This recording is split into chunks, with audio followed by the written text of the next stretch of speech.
নমস্কার বন্ধুরা, আমি সিদ্ধার্থ বেঙ্গল টক চ্যানেলে আপনাদের স্বাগত। এই যে ভিডিওটা আমি করছি, অ্যাকচুয়ালি এটা করলাম এক্ষুনি একটা অভিষেক ব্যানার্জির ভিডিও দেখলাম। দেখে প্রচণ্ড ভালো লাগলো যে উনি বললেন যে আন্দোলনকে আমি সমর্থন করি, হিংসাকে আমি সমর্থন করি না। যার কারোর আন্দোলন করার অধিকার আছে, কিন্তু হিংসা করার অধিকার নেই। অসাধারণ কথা, অসাধারণ বক্তব্য।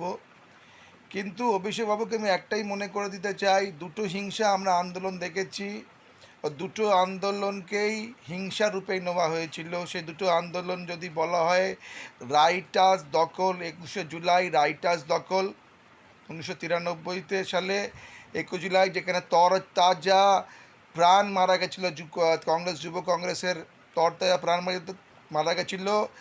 এই যে তারা হিংসা আন্দোলন করেছিল, সেই আন্দোলনের নেতৃত্বটা কে দিয়েছিল? আমার প্রশ্ন থাকে যে হিংসা আন্দোলন করেছিল, তার নেতৃত্বটা কে দিয়েছিল? আর যখন নন্দীগ্রাম সিঙ্গুর আন্দোলন হয়, যখন বিধানসভা ভাঙা হয়েছিল, তখন এর নেতৃত্ব কে দিয়েছিল? তাই বন্ধুরা, অভিষেক ব্যানার্জিকে একটাই কথা বলতে চাই, पहले घर में देखिए उसके बाद बाहर, नहीं तो आपका प्रॉब्लम हो जाएगा बार बार।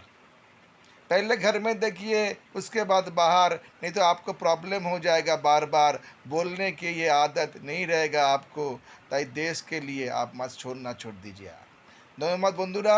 আন্দোলন হিংসাত্মক হবে কি হবে না সেটা আন্দোলনকারীরা বুঝবে, কিন্তু আন্দোলন চলবে। যদি মানুষ চুরি করে, মানুষ যদি কোনো কিছু প্রতারণা করে, মানুষে করবেই, আন্দোলন চলবেই, আন্দোলন থাকেই। ধন্যবাদ। তাই সিদ্ধার্থ বেঙ্গল চ্যানেল দেখুন, বেঙ্গল টক চ্যানেল। আপনাদের সবসময় আমার তরফ থেকে স্বাগত। Thank you.